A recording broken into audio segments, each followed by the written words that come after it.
Ito ang demand. Problema nito, nagpa-power on naman siya. Yan, lalabas yung demand. Nawala, lalabas ulit. Nawala ulit.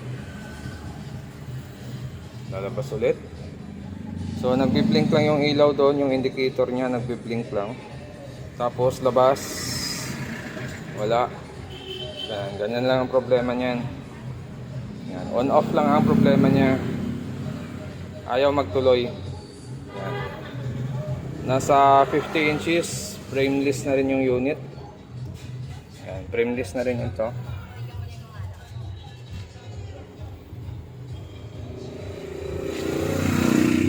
Okay, buksan natin. Ito yung kanyang model. Yan, Divan Model 50 UHD 201. Unang sira niya, sarado pa yung silyo nito. Okay, nabuksan na natin. Bali, ito yung kanyang mainboard. So, napapansin kaagad natin dito ay yung kanyang kapasitor, dalawa, ay lumubo na. So, try natin ito palitang dalawa na to. Titingnan natin kung magno-normal siya. Okay. So, try natin palitan.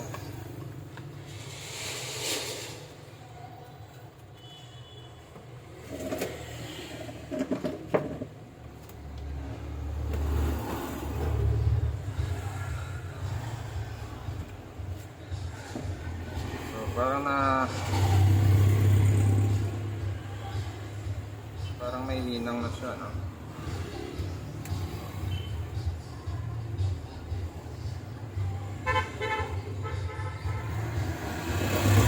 Katas na siya, oh. Katas na. So value nito ay 350 10 UF. Yung isa ganun din, 350 10 UF. So nakaparallel lang to, ibig sabihin 20 UF. 350 20 UF lang ito kasi naka-parallel connection lang siya.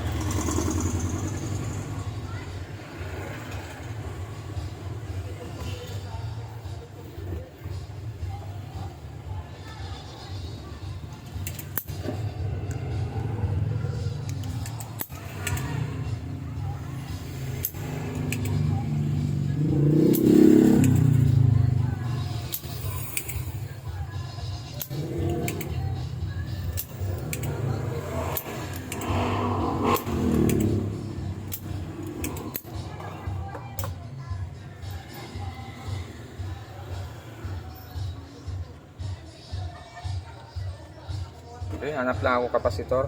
Okay, so palitan natin siya nito na 450 volts, 22 UF. Okay, mas mataas ito kaysa dito sa original niya. Ito kasi payat lang siya, no? 350 volts, 10 UF. So payat lang siya. Kasya naman itong mataba na ito, kasya to doon. Ayusin na lang natin pag kabit.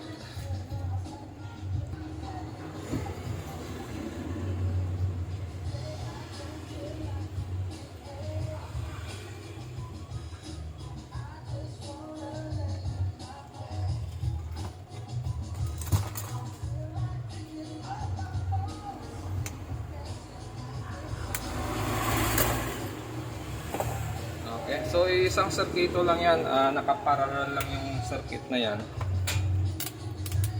Kaya dalawang kapasitor yung pinabit. Okay, papasok natin. So nakaparallel lang ito, yun o. Diba? Okay, so ayos na, naikabit na natin yung kapasitor natin na 450 volts, 22 UF. So pag nagkabit ng kapasitor, siguraduhin nyo na tama yung kanyang polarity. So itong side na to ang negative, itong side na to ang positive. Okay, dapat huwag kang magkamali pagdating sa kapasitor. Kasi kung nagkamali yung kabit mo dyan, pwedeng magkaroon ng problema.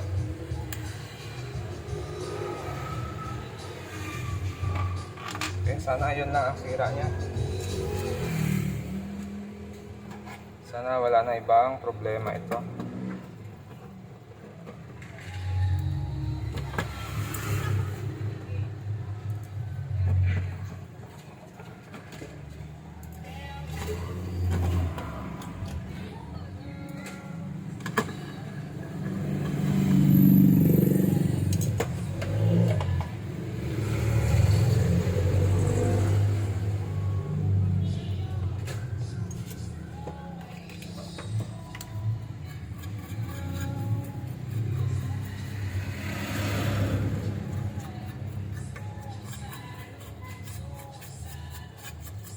Okay, testing natin.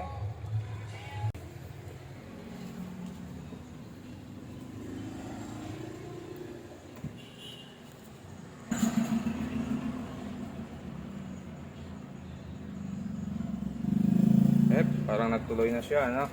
So nagtuloy na siya, nag-backlight na siya, stable na yung supply. Okay, ayan, nagtuloy na siya. Ibig sabihin yun lang talaga yung problema niya, yung kapasitor sa backlight niya. So pag naghina yung supply ng kapasitor sa backlight niya, automatic magpa-fluctuate yung supply ng ating system or sa ating main supply dito. Magpa-fluctuate din yun kasi nadidetect niya may error sa backlight, kaya ayaw magtuloy yung supply natin. So ganun lang, nung nagpalit tayo ng kapasitor ay nagnormal na yung unit natin. So hanggang dito na lang yung video natin, at kung bago lang kayo sa aking channel, huwag kalimutan mag-subscribe. Okay, ito final test tayo. Power on ko lang. Yan, nag-blink na siya. Okay, lumabas na si Devant. Tapos, nawala. Yun, lumabas na yung smart. Ibig sabihin, tuloy-tuloy na siya, no? Yan. Program muna tayo ng remote. Kasi wala tayong remote. Yan. So, okay na siya. Yun, no? Tuloy-tuloy na yung picture niya. Okay.